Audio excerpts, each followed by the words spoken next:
Look at this. News stories. Extend stay, stimulus, SBA, coronavirus, work from home, coronavirus, shutdown.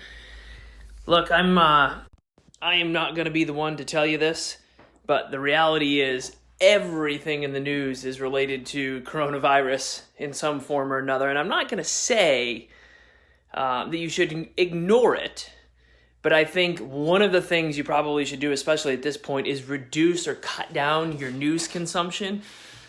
Like, look, the reality of it is it's not going anywhere anytime soon. You taking some time away from news to focus on ways you can help people instead of reading about what's going on makes a huge difference in the world. If most people cut down their news consumption to see how many deaths there were or where people are at a single day later, like, look, it's not going to change. I'm fine for you being educated and having some idea of what's going on, but I would much rather have you spend an hour, half hour doing something productive to try to help people. So making masks, communicating with people, enriching people, write a card for somebody, give somebody a call. Like, there's 1,000 things you can do to try to help the situation and make it more positive instead of just reading about it.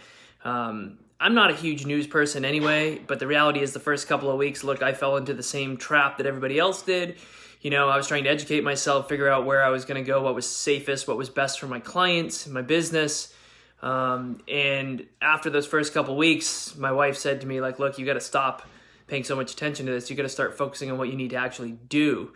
And that was a little bit of a wake-up call to me as well. So consider this a wake-up call to you. I'm not saying ignore what is going on by any means. I am saying if you reduce your consumption, even a small amount, it'll be noticeable. And instead, try to put the time towards something useful. Spend it with your family, spend it with your kids.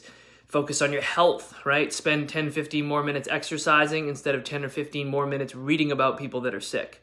And if you do your part regardless, and you stay home, you wash your hands, if you don't feel good, don't go anywhere, don't go to the grocery store or anything. If you play your role anyway, it's not going to matter how many articles you read in the next 3 days. What's going to help is you having some type of positive impact in developing relationships and enriching relationships with other people. So, on that note, reduce your news consumption. You'll be much better off for it, as will everybody else around you. Take care.